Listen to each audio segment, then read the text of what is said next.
Time for us to head back to the voicemail of Truth and Reason. This one about Baker Mayfield.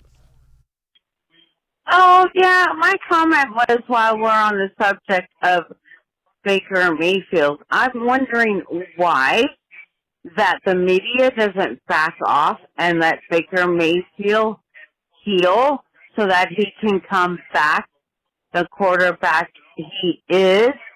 And because if you trade him, you're not going to be trading up unless you want to spend a lot of money. So my question is, well, why, basically, don't you let him heal before you beat him down? Thank you very much. Okay, as always, we appreciate the voicemails. And Hayden, I don't beat down Baker Mayfield at all. The problem, the challenge, it's not a problem. It's a challenge for the Browns. Some of it was the injury. It wasn't all the injury last year, and they've got to get a good handle. Like you said, you got to decide, is this the guy moving forward? And last year makes it so tough to really figure out what exactly you have under center there. Yeah, Dave, I love that call. And no offense to you, because I know you got a show to do, and I'm here to do it with you, but I am so sick of talking about Baker Mayfield. That's what everybody wants to talk about. I know. That's the whole point, though, is that we've had the same discussion 30 times. The little nuances change, yes, but she's right. Yeah. Healing, just let him go out there and heal. Like, nothing that he's doing right now is going to, obviously, yes, healing will make him a better quarterback, but like nothing is going to change anyone's opinion. And Baker Mayfield, here's the thing that I find fascinating.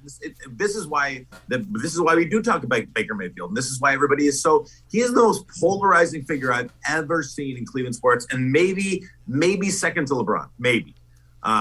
Because it's just like with LeBron, there was no doubt about his skill, about his absolute dominance, the best player in the NBA, right? When he was in Cleveland both times. You could not doubt his skill. But still, fans hated him because of this, of that, of the other thing. The same thing goes when he came back. Oh, well, he left us once. We hate him still. We're always going to hate him, blah, blah, blah. Even to this day, people don't let it go. And now Baker Mayfield, not only do you have the discussion about, Baker Mayfield, he plays the most high-profile position in Cleveland sports as quarterback of the Cleveland Browns. There's no doubt. So you add that to the fact that he is a little outspoken. He is a little brash. He is a little cocky. He's all those things. So that turns some people off, and that turns some people on.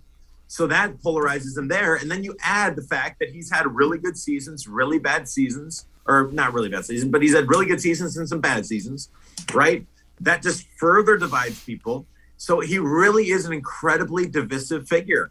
And I think that people just really go to one side and really go to the other side. It's kind of like politics. It's like, the further both sides kind of push each other out more towards the edges of the fringe, when I think the reality is somewhere in the middle.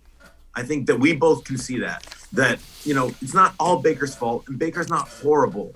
Like it's not that Baker's the greatest thing ever. He's not the greatest quarterback ever. He needs to improve. He didn't have a good year, right? But there needs to be a middle ground. So yes, for this offseason, I would just let him be. And then if they make the move at quarterback, then that's a whole different discussion. If they bring in Teddy Bridgewater, or they bring in Mitchell Trubisky, or they bring in Russell Wilson, we can start to talk about, man, Baker, it didn't work, or it's time for Baker to get pushed, or whatever the case may be. But for right now, I agree. He's just got to heal. The season's over. Let's rinse ourselves of it. Let's cleanse. We're done. It's over. Odell got his ring. Move on.